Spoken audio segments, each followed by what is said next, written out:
So, we've reached the end of this little retrospective. Of course, now it's time to talk about the one and only Sonic Forces. I figured there's no better way to start this off than talking about the announcement. This game was announced alongside Sonic Mania and the Sonic 25th anniversary stream. Instead of most other stuff, I distinctly remember being excited about this one. What can I say, I was very young at the time, and didn't really have any critical taste. And the only Sonic games I played at the time were Gens and All-Stars Racing. So when I saw classic Sonic at the time, I just jumped in excitement. Of course, if this was current me, I'd be complaining about it non-stop. But how did the fan base feel? Well, a lot were skeptical, but also a lot were excited.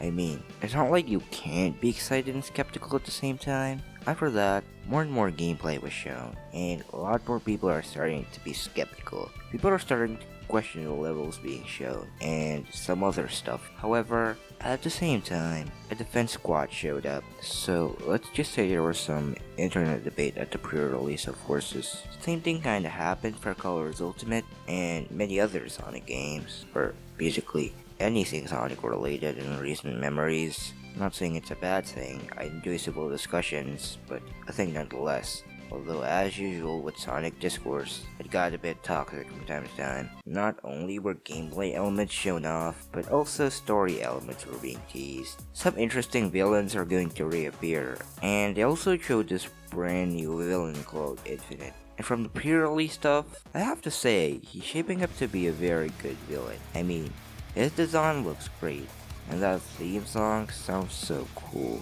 Well, at least that's what I thought.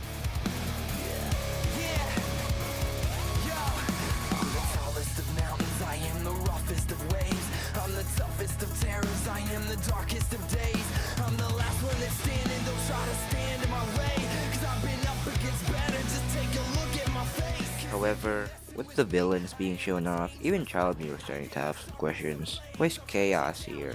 Why's Shadow here? Well, Child Me thought they were going to explain it in a game, but understandably, people are starting to be skeptical of the story. But to go back a little bit, this game is shaping up to be an interesting one. It had an interesting premise. Dr. Eggman finally won. This opened up a whole new world of possibilities for interesting story thread. Well, before we get into the release, I want to address Mania first. Before this, you probably know that after the whole Sonic Boom ordeal, Sonic was just a joke. But Mania brought some light to the franchise. Sure, it heavily relies on nostalgia, which isn't really the direction that I want Sonic to go in, but it's hard for me to care about, because not only was it such a well-designed game, it also, again, shed some positivity towards Sonic.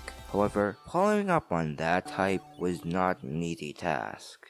I think it's about time that I talk about what's happening behind the screen. Sonic team spent most of the development time working on a new lighting engine. So, when the CGI trailer dropped, they had no game whatsoever being developed. To add insult to injury, the levels were being designed by a bunch of newcomers. Now, I don't have any ill will towards the developers, since they were just doing their job. And I'm sure that doing all of this in just a short time was not an easy task, but I'm here to talk about my opinion on the game. So, yeah. But back to the main point, after all of the doubts, excitements, and many other emotions surrounding the game's pre-release, the game, of course, eventually released. Sonic Forces was very disappointing to a lot of people, for reasons that we'll discuss, well, right now. I can't really think of any clever transitions, so without any further ado, this is my review of Sonic Forces.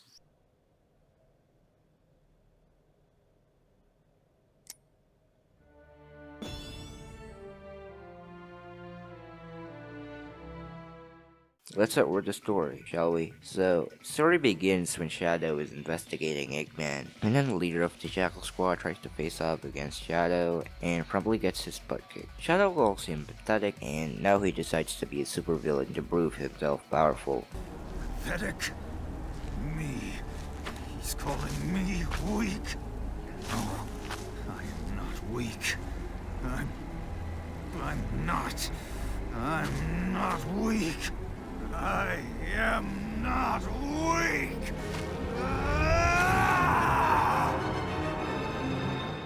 You always thought you were better than me, that I could never beat you in anything. I am better than you.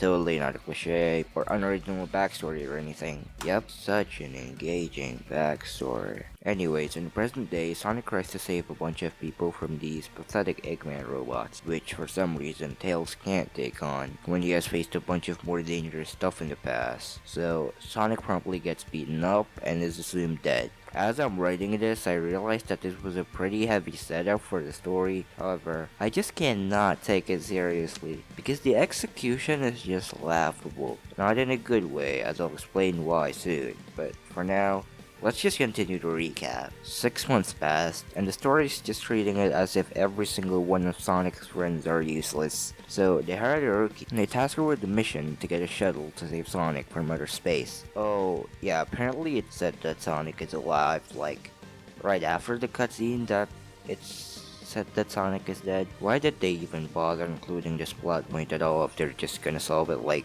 2 minutes later? It adds nothing to the plot other than a laughable attempt at drama, which this game is full of, by the way. And also, aside from the death, the English translations also shows that Sonic is actually tortured for 6 months, but apparently Sonic is just fine. So, yeah. After a quick fight with Zavok, who disappears in front of Sonic's eyes, but for some reason, he just doesn't get the clue of this being a fake. Sonic meets up with the Resistance, and then they set off to Earth to do some missions. And while all of this is going on, Tails meets Classic Sonic, who is apparently from another dimension. Alright, let's talk about this. So, anyway, I sorta get it. It doesn't make sense for Classic Sonic to just forget everything that happened in generations when it comes to future games, so I understand them separating on the timeline. The problem here is that there's just no explanation for this. It just comes out of nowhere, leading to many fans being confused. The usage of the word dimension here is also weird, because wouldn't a separate timeline make more sense? But I'm getting ahead of myself. Point is, this confusion would have never happened in the first place had they not decided to just throw in that one very important line like it's nothing. But back to the main picture. Because Tails and Classic Sonic are useless in this game, so yeah, I don't see us talking about them too much in this little summary. Anyways, the Resistance find out where Infinite is, and Sonic fights him, but the fight ends with no winner. And by that I mean, Sonic wins in game, but in the next cutscene, he gets his butt kicked, and Infinite could just easily finish him off there, but he does the villain cliche of letting him live because he's not worth finishing or whatever. Just stop doing this in your stories. If your villain is truly competent, then he would have taken every single opportunity he had to just do the evil stuff. Anyways, after that, we get a look at what Eggman's plan is, as he's presenting it somewhere in Green Hill for some reason, not to space or the Datzoid or whatever, so that everyone can see it. The story doesn't make any sense, dear lord, but anyways, after that little bit, we see that the Avatar is told to check Mystic Jungle because of some mysterious signal, and Tails and Classic Sonic are also searching for Sonic. Apparently they heard that Sonic was in the Mystic Jungle. Well, they don't end up finding Sonic there. They meet up the Avatar, which sends them to Resistance base. So now they're part of the Resistance. We then find out that all of the enemies that demolished Sonic 6 months ago were all illusions, which I don't know how Sonic didn't find out after the whole Zavok thing, but whatever. So we find out that basically everything that the Phantom Ruby creates is an illusion, or fake or whatever. But here's my question, how does this thing actually work? To explain my confusion, let's just jump into the climax. Resistance and Eggman engage in a battle of a bunch of copy and pasted character models. And by that, I don't just mean the Phantom Ruby stuff, but also all of the Resistance background characters. But I digress. After that, Eggman reveals that his plan is just to doom the Earth with the sun. So, Eggman, first of all, what in the actual Mobius Earth world dimension were you thinking? Like, you'd know that you'd die with them, right? And secondly, is this thing an illusion or not? Tails said that while they're under its influence, it's a part of their reality, which... wait, what did you say? Is this thing an illusion or real? What's going on? Alright, this is a mid-production edit. What I meant to say was that if the Phantom Ruby just injects stuff into reality, right, then what is even the point of calling it an illusion, right? Like the sun. The sun is going down and it's going to kill all of them, right? But the Phantom Ruby is still called like as an illusion. But an illusion is something that is not real. Like, let's just see the definition of illusion. The dictionary definition of illusion. Okay. A thing that is or is likely to be wrongly perceived or interpreted by the senses, a deceptive appearance or impression, a false idea or belief. And let's check the Wikipedia definition. An illusion is a distortion of the senses, which can reveal how the human brain normally organizes and interprets sensory stimulation. Although illusions distort our perception of reality, they are generally shared by most people. Okay, so an illusion is the thing that is more of the thing that you see, or I guess here. I'm not the most knowledgeable on the illusion stuff either, but like calling the Phantom Ruby an illusion just kind of feels weird because it doesn't create fake stuff that tricks your brain. It injects stuff into reality. So if it can really just inject the sun into your reality, it's not exactly an illusion, is it? Alright, so Doriki just decides to do it herself and makes the sun disappear by using the Phantom Ruby prototype. And then they just beat off Infinite, and all chance of him becoming an interesting villain goes out the window. Well, they already dug themselves way too deep into this hole even before this, that it just becomes impossible to make Infinite a good villain without a retcon. But regardless, Resistance, or I guess just the trio, beats off Big Bad Eggman and the world is saved. Yay. So that was the summary. Before we end the story discussion, I want to talk about a few more things. First would be probably the lowest point for the protagonist in this story. Eggman transported them into this mysterious and never explained null space, and when it seems that all hope is lost, Let's head back. Everyone's waiting for us. Double boost!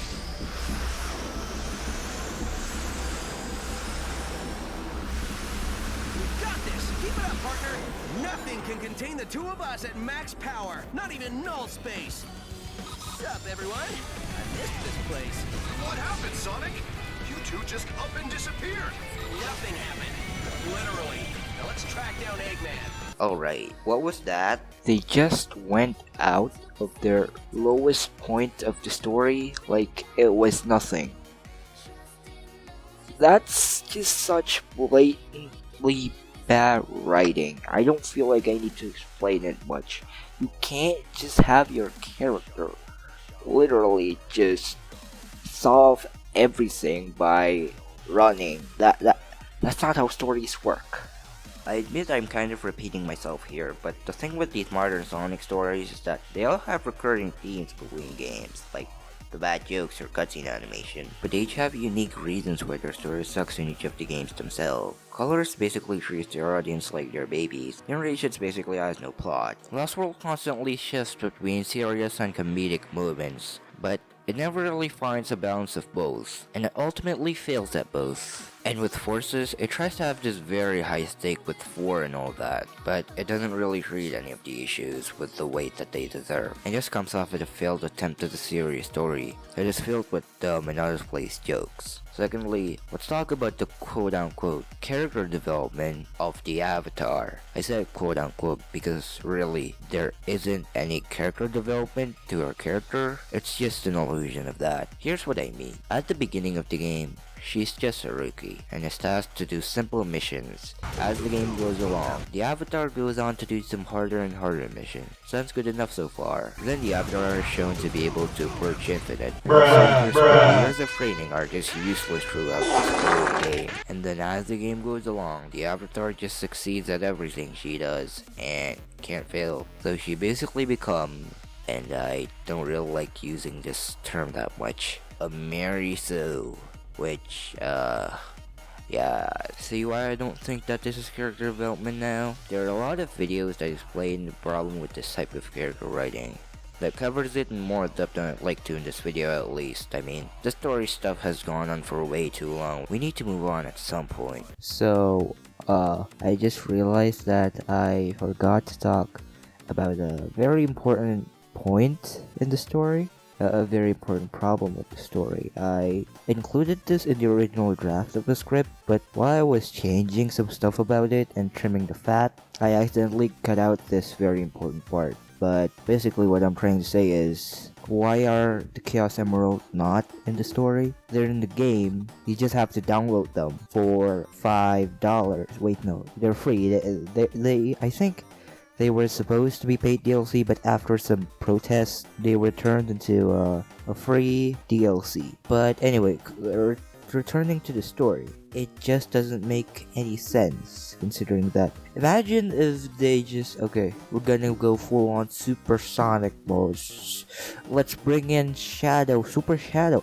Let's bring in Knuckles. Let's bring in Silver. Bring out the Sonic Dragon Ball battle, Super Saiyan battle. Like, that would make so much sense. And also, I think it's explained in the comics how, why Knuckles left the Master Emerald and why Silver, is actually in Forces, because that was not explained in the game. And, you know, I respect the comic for trying to fix all of the loose ends of the story, but the comics can only do so much. I don't exactly remember the Silver thing, but I do remember like why Knuckles left the Master Emerald. So it's a world-ending threat. I would prefer if Knuckles like had a backup plan for the Master Emerald, but that's not the main point. What the main point is, yeah, they should have explained it in the game.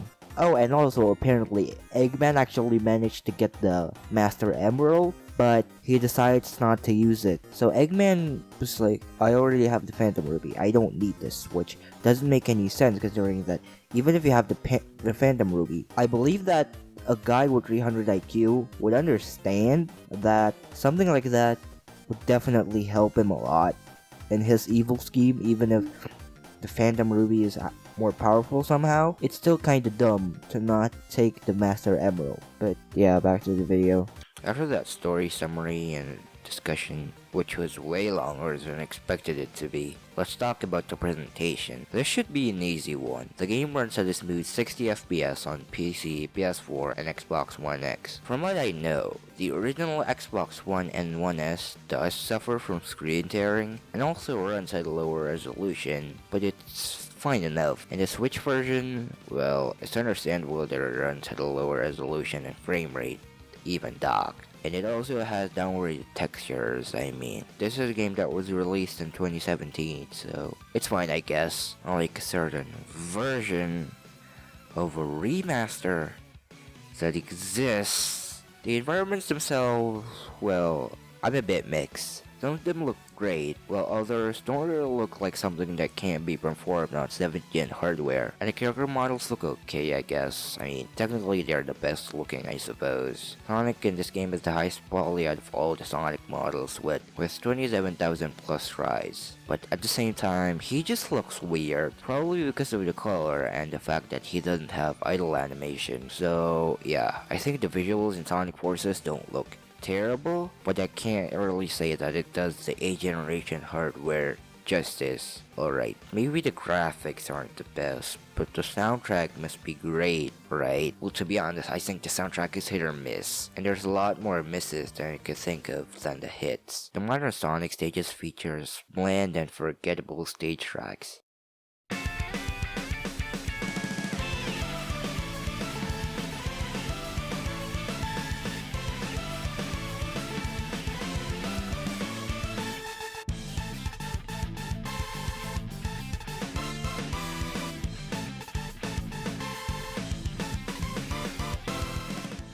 The Avatar stages feature some vocal tracks, which, yeah, I don't really like. I don't like the lyrics, and I don't like the instrumentation.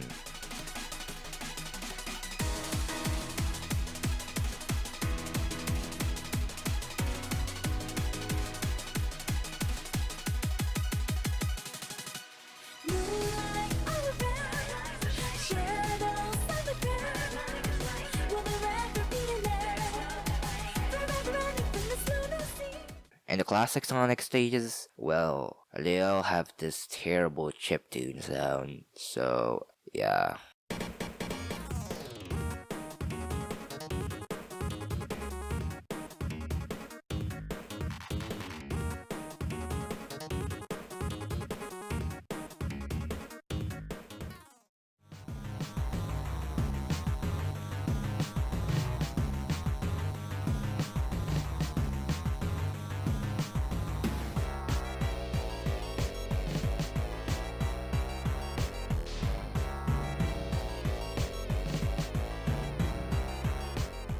There are definitely some good tracks, but overall, like I said, there are a lot more misses than I could think of than the hits. So yeah, the soundtrack of this game is pretty forgettable, and it's probably one of my least favorite Sonic soundtracks. Alright, we are finally done with all of the non-gameplay stuff. I'm planning to not talk about non-gameplay stuff much for the rest of the video, so we can finally talk about level design, controls, all that stuff. For the rest of the video, I want to primarily focus on the gameplay and nothing else. So, we're returning to the boost formula, aren't we? Well, I like Unleashed and Colors and Generations, so of course I'm gonna like this, right? I'm not even gonna attempt to mislead you, I already know what direction this video is going. Let's start with the controls. Sonic here is really stiff. They overrode the Lost World engine and tried to make the boost engine out of it because the original engine for Sonic Generations and Unleashed is just gone. So yeah, this ain't a good start. The acceleration for Sonic just feels off. He just goes from 0 to 90 immediately, and then it feels like he just stays at 90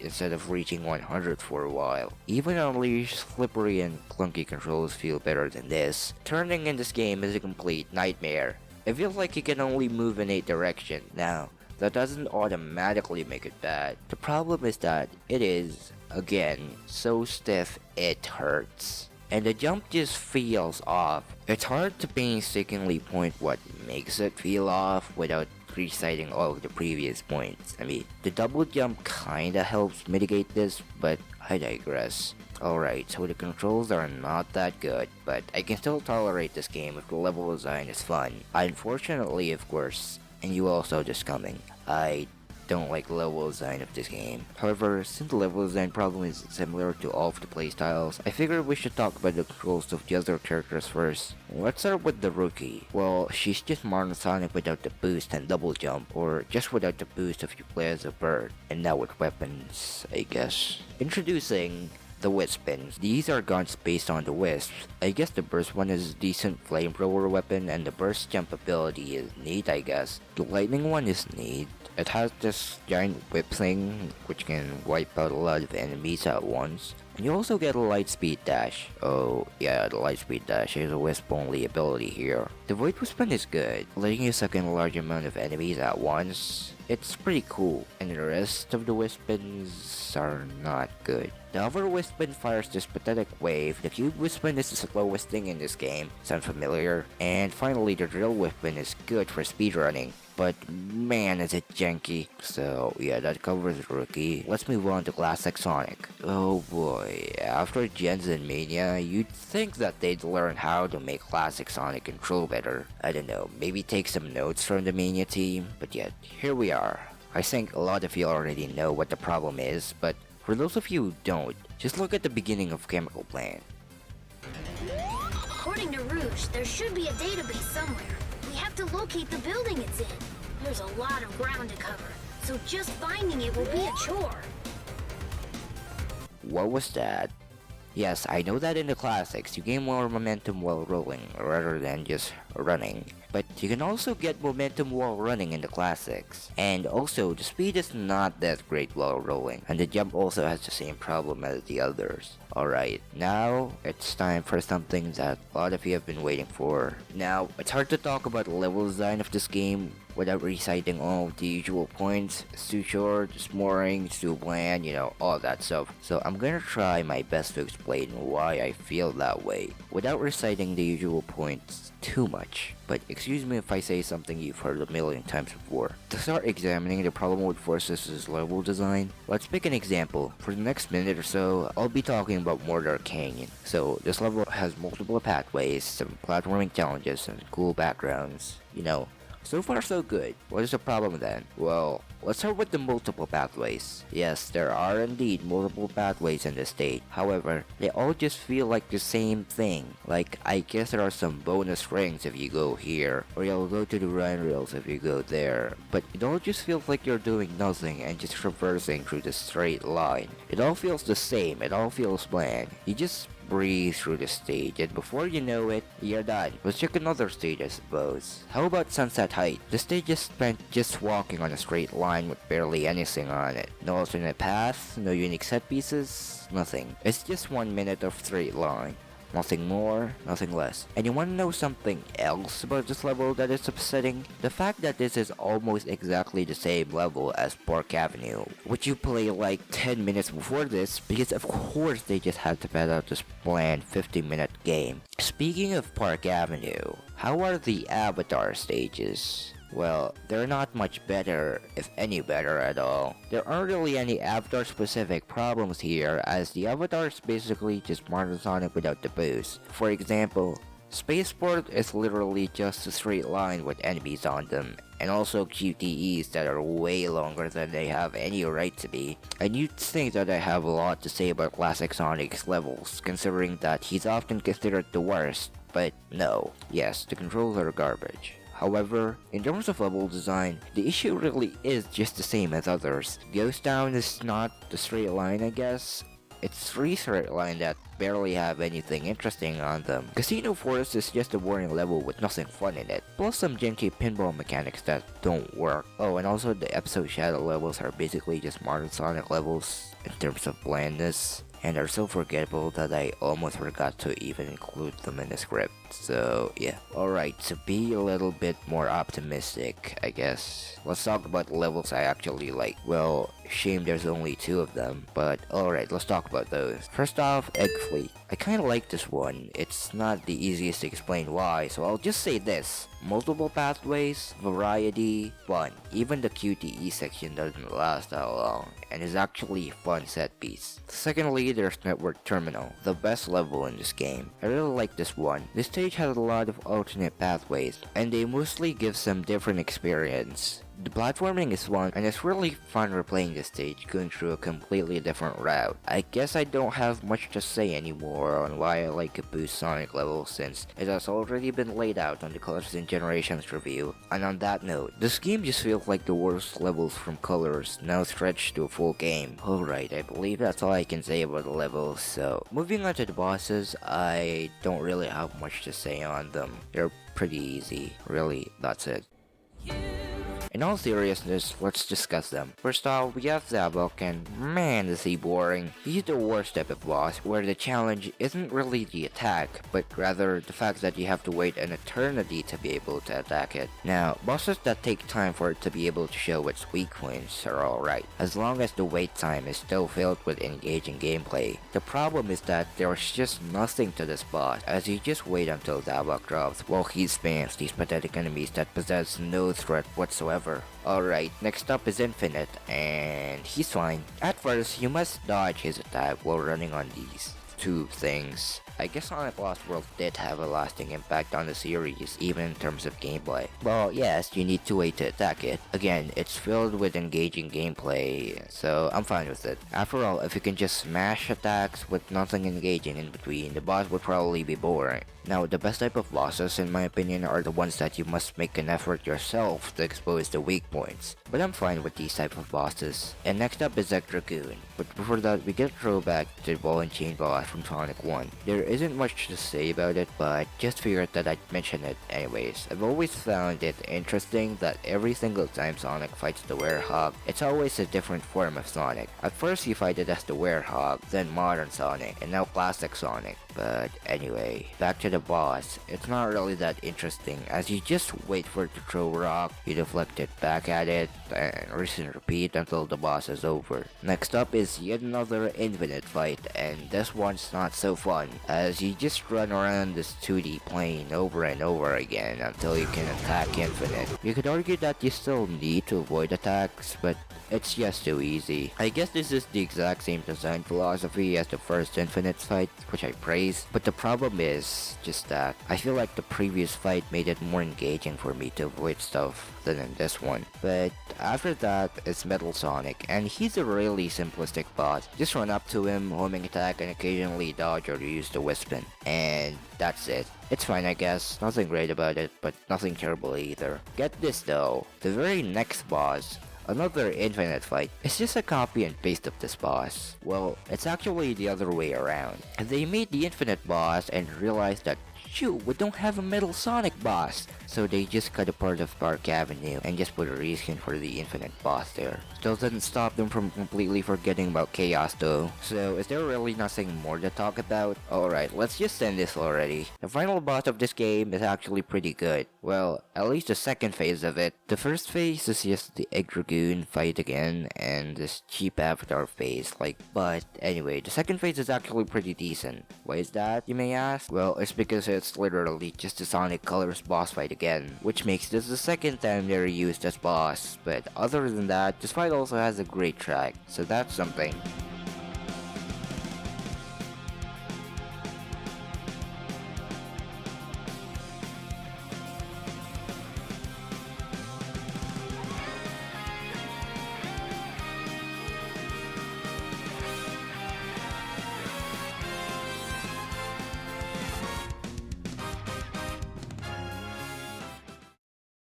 There isn't really much to say about the ending. It's really just, hey, Egg defeated, Freedom Fighter rip-off wins, woohoo, yeah, day is saved. My thoughts on Sonic Forces have been thoroughly discussed in the script, and I don't really know what to say in the conclusion. It's mediocre. I think I made that clear enough by now. It's not a terrible game, not even a bad one. There are no frustrating moments that I can really remember. At some point, it's even fun, but overall, Sonic Forces just leaves me dry. It's a game that is enjoyable at best, insults your intelligence at worst, and it's overall just mediocre. Alright, now that I've reviewed all 4 games that I set out to when starting the Sonic Colors review, there will be one more Sonic video coming soon. But in the meantime, I'm taking a short break from the franchise before taking a long one. So until then, I hope you enjoyed the video, and thanks for watching.